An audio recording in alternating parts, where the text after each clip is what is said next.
आप ये देख रहे हैं ना कि बॉडी बिल्डर हमेशा पिक्चर्स में देखते हैं, जिम में देखते हैं, लेकिन इसके लिए काफ़ी मेहनत चाहिए। अगर आप डिसिप्लिन फॉलो कर गए तो आप प्रोफेशनलिज्म में टॉप क्लास में सुबह मैं तकरीबन उठता हूँ 4:30-5 बजे ना। पहले मैं नमाज़ पढ़ता हूँ और उसके बाद मैं कुरान पाक का एक सिपारा पढ़ता हूँ। चेंज मीन्स के वो यानी कि जो भी चीज़ है वो खा सकता है। जब जैसे ही इस तरह ज़्यादा हुई है कि मेन फिजिक में हाल ही ओपन चैम्पियनशिप हुई है जिसमें वो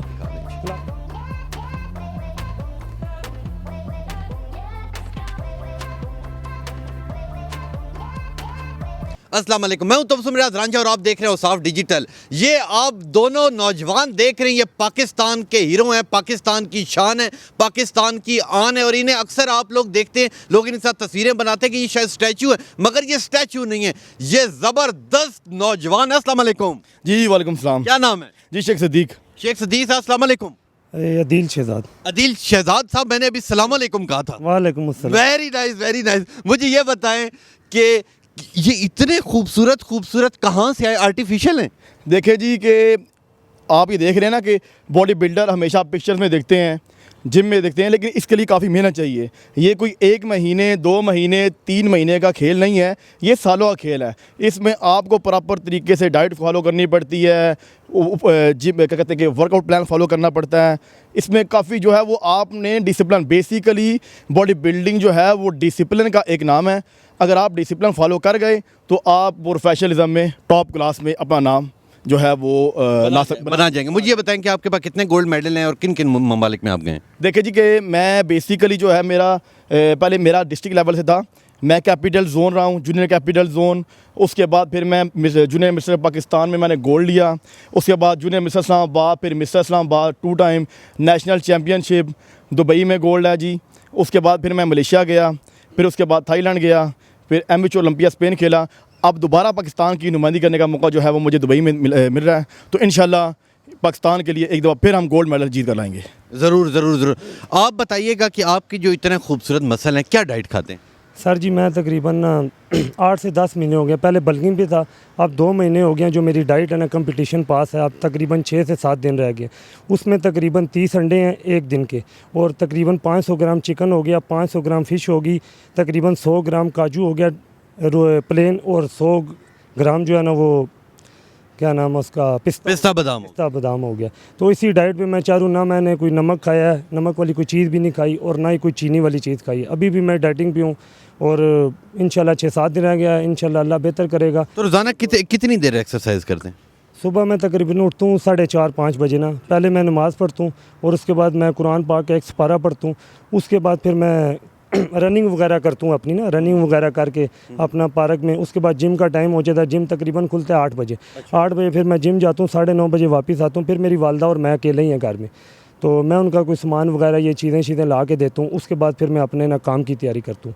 अक्सर अगर माओं की बात की जाए तो माएँ, मैं ये समझता हूँ कि जी वो क्योंकि अपने बच्चों से बहुत ज़्यादा प्यार करती है, तो वो कहती हैं कि इस तरह के ये जो कुश्ती वाले काम होते हैं, बॉडी बिल्डिंग वाले, ये ना किया करो। तो आपकी वालदा ने आपको सपोर्ट किया? तो वालदा मेरी असल बात है कि सपोर्ट ही करती है।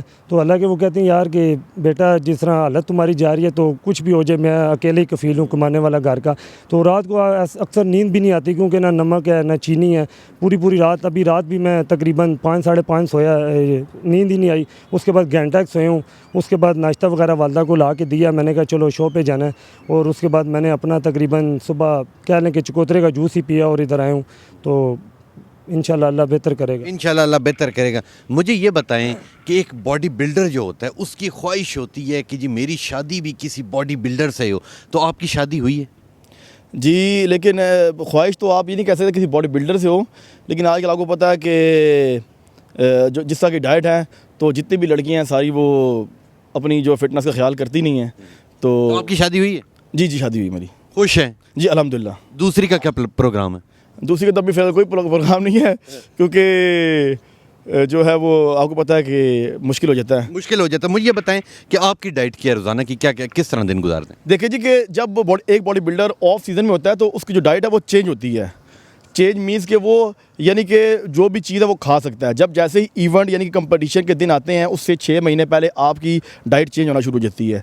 जब लास्ट तकरीबन 3 महीने रह जाते हैं उसमें फिर हम आप क्या कहते समझें कि डाइट को प्रॉपर तरीके से मैनेज करते हैं, कितने ग्राम प्रोटीन लेनी है, कितने ग्राम कार्ब्स लेने हैं, इस तरह की चीज़ें हम फिर मैनेज करते हैं। फिर जब लास्ट यानी कि आखिरी मंथ रह जाता है उसमें फिर ओनली प्रोटीन और कार्ब्स। फिर जैसे ही इवेंट से 2 वीक्स पहले हम सिर्फ प्रोटीन पे आ जाते हैं। मुझे ये बताएं, एक मेरा बड़ा इंपॉर्टेंट सवाल है कि लोग ये कहते हैं कि जो बंदा भी जिम जाता है उसकी बॉडी बन जाती है, जबकि मैं ये समझता हूँ कि न जाने कितने लोग हैं जो इतने अरसे से जिम जा रहे हैं मगर वो उसी तरह ही। इसमें क्या फ़र्क है? देखें कि मैं आपको थोड़ा सा एक और बात बताना चाह रहा हूँ कि जो प्रोफेशनल बॉडी बिल्डर है वो लाखों करोड़ों में कोई एक ही होता है। देखें, जाने को तो हर बंदा जिम जाता है लेकिन वो इसलिए उनकी बॉडी नहीं बनती, या तो वो अपनी जो है वो नींद पूरी नहीं करते, उसके बाद डाइट को फॉलो नहीं करते, प्रॉपर तरीके से वर्कआउट प्लान जो है वो जिम जाके अपनी जो वर्कआउट प्लान का तरीका है वो उसको फॉलो नहीं करते, जिस वजह से वो बस ये सोचते रहते हैं कि आज मेरे में ये कमी है यानी कि मैं इस चीज़ को अचीव नहीं कर सका। अगर वो प्रॉपर तरीके से फॉलो करना शुरू कर दें तो वो अपना फिटनेस लेवल जो है वो बरकरार रख सकते हैं। बरकरार रख सकते हैं। मुझे ये बताएं कि अक्सर ये होता है कि गली मोहल्लों में जब लड़ाई हो जाती है तो आपको टेलीफोन आ गया हो कि आ भाई मेरे खाला के बेटे पेल दे 100 बंदे को। देखें बेसिक जो देखें ना कि अपने से कमज़ोर को ना जो कभी भी कुछ नहीं करना चाहिए। ठीक है, अगर आप मैं तो कहता हूँ हमारा जो जिस तरह का हमारा गाँव है ना, ये अटक के सामने गाँव है, अगर हम किसी चीज़ पे अटक जाए तो हमारी अगर जान भी जाए तो हमें ज़्यादातर हमारी कोशिश होती है लुचे लफंगे चक्रों में ना पड़े, अपना काम करें, क्योंकि हम जिम्मेदार इंसान हैं।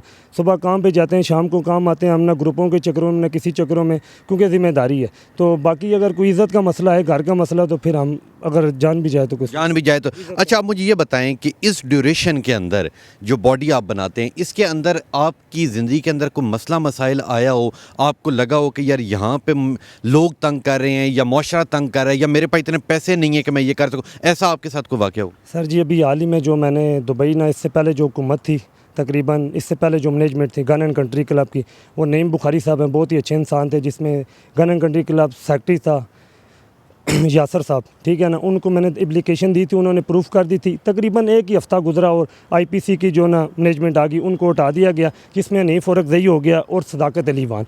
इसने मुझे कहा जी इनके बंदे जो करीबी हैं, जो कह लें कि इनके साथ होते हैं, उन्होंने मुझे कहा यार उनको छोड़ो, वो चले गए सदीक वगैरह, आप एप्लीकेशन दो, आपका काम हो जाएगा। ठीक है, 1 महीना गुजर गया तो मेरा मुकाबले को 2 महीने रह गए थे। मुझे फिर बाद में इसने किसी के हाथ पैगाम भेजा कि भाई इसको जाके कह दो दिल को, ये बॉडी बिल्डिंग क्लब है, नहीं है फिटनेस क्लब है भाई, अगर बॉडी बिल्डिंग कर रही है तो भाई किसी और जिम में जाके जॉब करो। ठीक है, और मुझे स्पॉन्सर नहीं किया गया ज़ाती अना और ज़ाती रंजिश की खातर। ठीक है, उसके बाद मुझे कुछ नज़र नहीं आया, मैं फ़ीस जमा करवा चुका था क्योंकि मेरी इज़्ज़त बेचती थी। मैंने अपनी वालदा की चूड़ियाँ बेची 4 और उसके अलावा लाकर सेट बेचा, तकरीबन 3,95,000 रुपये बना, फिर भी 5.5 लाख खर्चा था। उसके बाद फिर मैं एक दिन नईम बुखारी साहब आए, उन्होंने मुझे देखा परेशान हो बेटा, क्योंकि जानते थे, तो मैंने कहा सर जी ये मसला। उसने कहा बेटा मैं आपको स्पॉन्सर करता हूँ। अगर नईम बुखारी साहब मुझे देख रहे हैं, मैं उनका बहुत बहुत शुक्रिया अदा करता हूँ, और वो मेंबर जिन्होंने मुझे इस काबिल गन एंड कंट्री क्लब के मेंबरों ने मुझे इस काबिल समझा, मैं उनका भी शुक्रिया अदा करता हूँ और उनका शुक्रगुजार रहूँगा। और इस मेरी प्राइम मिनिस्टर ऑफ पाकिस्तान से अपील है, हनीफ फ़ोरकज़ई, आईपीसी कहने को तो आईपीसी मिनिस्ट्री है पर ये इस तरह के लोग भी हैं, और सदाकत अली वान, इस मैनेजमेंट को, कठपुतली मैनेजमेंट को जल्दी से जल्दी गन एंड कंट्री क्लब से हटाया जाए और कोई ऐसे लोग लाएँ जो स्पोर्ट को जानते हो। हालांकि मैं जो इधर मेरी प्रमोशन हुई है 2023 के 5वें महीने में, मैं जूनियर ट्रेनर बनूं, पहले मैं टेंडर था, बुखारी साहब के होते, इन्होंने आते सारी मुझे ना डी सीट करके फिर जिम में टेंडर बना दिया। हालांकि मैं बेसिक जो प्लेयर उधर हैं उनसे बेहतर था और तजर्बा भी मुझे बहुत ज़्यादा था। एक मैं और बात करूँगा, उसके बाद अपनी बात ख़त्म करूँगा।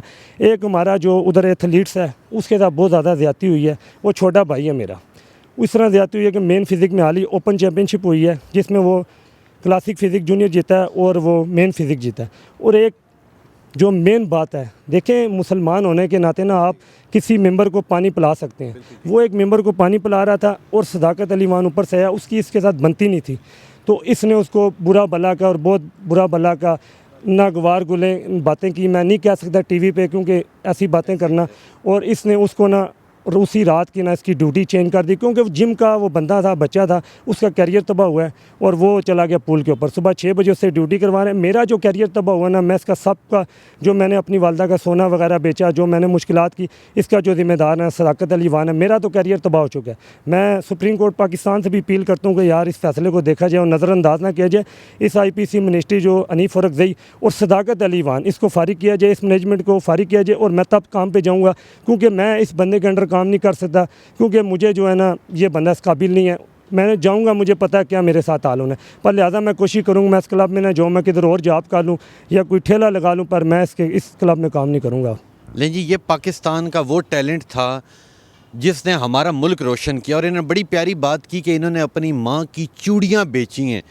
ये अपने लिए नहीं है, अपने लिए तो ये अपना गुजर बसर तो कर रहे हैं, ये इस मुल्क के लिए कर रहे थे। इनसे बात करते हैं जी। मुझे बताइएगा कि जिस तरह इनके मसले मसाइल थे, वैसे आपकी भी ज़िंदगी में कोई मसले मसाइल आए? जी सेम। देखिए जी, मैं गांधीनगर कंट्री क्लब में तकरीबन अरसा 12 साल से वहाँ पे जॉब कर रहा हूँ।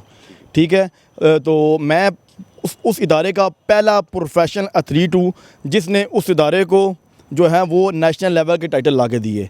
फिर उसके बाद जब जो मैनेजमेंट थी उसने उन्होंने जब देखा कि मैं इस काबिल हूँ कि मैं क्या कहते हैं प्रोफेशनलिज्म में पाकिस्तान का नाम रोशन कर सकता हूँ, फिर उन्होंने मुझे सपोर्ट किया, स्पॉन्सर किया।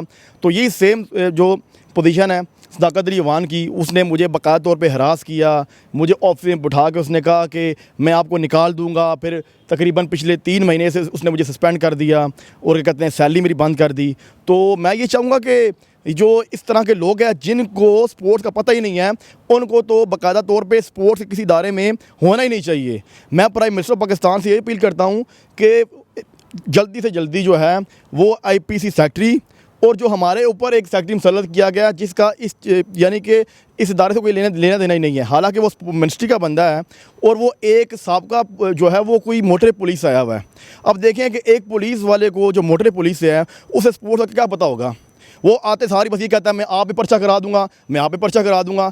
मुझे समझ नहीं आती कि वो किस तरह का बंदा है जो एक स्पोर्ट्स जो इदारे को वो चला रहा है। बिल्कुल ऐसा नहीं होना चाहिए, इनको फ़ौरन से फ़ौरन हटाना चाहिए। ये देखें, ये इन्होंने बाकायदा तौर पे इतना एक यानी कि ज़हनी टेंशन दे दी कि हम प्रॉपर तरीके से तैयारी कर रहे थे इवेंट की। इनको चाहिए था कि हमें सपोर्ट करते, जो पुराने जो यानी कि जो हमें इससे पहले जो उन्होंने जो हमें सपोर्ट की हुई थी, हमारे स्पॉन्सर दिए हुए थे, ठीक है, इसने आते सारे कैंसिल कर दिए। इसने कहा कि अगर आपने बॉडी बिल्डिंग करनी है तो आप इस इदारे से चले जाओ। और हालांकि हमारे जो 60 ईयर्स के जो कॉन्ट्रैक्ट हैं वो हुए हुए इदारे के साथ, ठीक है, लेकिन इसने हमें जबरन ज़बरदस्ती हमारे गेट बंद किए गए, हमें बाकायदा तौर पे पुलिस हरासमेंट इसने मेरे ऊपर करवाई इसने, ठीक है। झूठे इल्ज़ामात, कहता है कि नहीं मैं आपको यहाँ पे देखना नहीं चाहता हूँ, आप मुझे यहाँ पे बिल्कुल नज़र ना आए। तो बस मैं यही अपील करता हूँ सुप्रीम कोर्ट पाकिस्तान से भी कि इस ऐसे बंदों को फ़ौरन से फ़ौरन हटाया जाए यहाँ से। और ये क्योंकि इनके साथ जॉब करना बहुत ही मुश्किल है। अगर आप एक वहाँ पे अपनी स्पोर्ट्स को भी प्रमोट करते हो तो ये नहीं होने देते। ये कहते नहीं हम ऐसा कोई काम नहीं करेंगे जिससे आपको कोई फ़ायदा हो या पाकिस्तान का नाम कहीं पर जाके आप रोशन कर सके। ये तो मैं तो ये समझता हूँ कि ये तो बिल्कुल हमें नज़रअंदाज कर रहे हैं। ये तो हमें क्या नज़रअंदाज कर रहे हैं। अब ये देखें कि हमने हर कंट्री में जाके पाकिस्तान का झंडा लहराया है, ठीक है, और ये कहते हैं कि आप बिल्कुल ना जाएँ, आप ऐसे करें वैसे करें। बिल्कुल यानी कि बहुत ज़्यादा इन्होंने तंग किया हुआ। मैं बता नहीं सकता हूँ आपको कि इन्होंने ज़हनी तौर पे हमें कितना टार्चर और मेंटली तौर पे कितना टार्चर किया, जिस वजह से हमारी तैयारी में बहुत ज़्यादा जो मसले मसाइल जो है हमें वो उनका सामना करना पड़ा। लेकिन जी ये वो पाकिस्तान का वो टैलेंट है जो हमारा पाकिस्तान का नाम रोशन कर रहा है। और इनके इतने ज़्यादा मसले मसाइल हैं, मैं खुद गवर्नमेंट ऑफ पाकिस्तान से अपील करता हूँ कि इनके जो मसले मसाइल हैं वो हल किए जाएँ। जाते जाते मुझे एक पैगाम दें और कि जो आपकी तरह के लड़के, नौजवान नस्ल है जो बॉडी बिल्डर बनाना चाहते हैं, मेरी तरह के भी लोग बनाना चाहते हैं, उन्हें बताएं कि वो क्या करें। हम तो सारा दिन माइक पकड़ के बैठे रहते हैं। देखिए जी, मैं लास्ट में ये कहना चाहूँगा कि जिस मुल्क के जिम और ग्राउंड आबाद होते हैं उस मुल्क के जो हॉस्पिटल हैं वो खाली रहते हैं। Very nice, very nice. तो अब जो स्टेप ये आप वहाँ करते हैं वो मैं देखना चाहता हूँ कि आप किस तरह करते हैं जो जब आप बाहर जाते हैं, बाहर के ममालिक में जाते हैं। और मेरी दुआ है कि अल्लाह करे इंशाल्लाह आप आगे से आगे जाएं, बहुत ज़्यादा अल्लाह आप दोनों को कामयाब करे और आप लोगों के जो मसले मसाइल हैं वो हल हों। जो आप बाहर जिस तरह आप वो एक शूटिंग टाइप आप करते हैं कि जब आप रैंप के ऊपर आते हैं दिखाते हैं, मैं वो देखना चाहता हूँ, वो आप करके दिखा दें।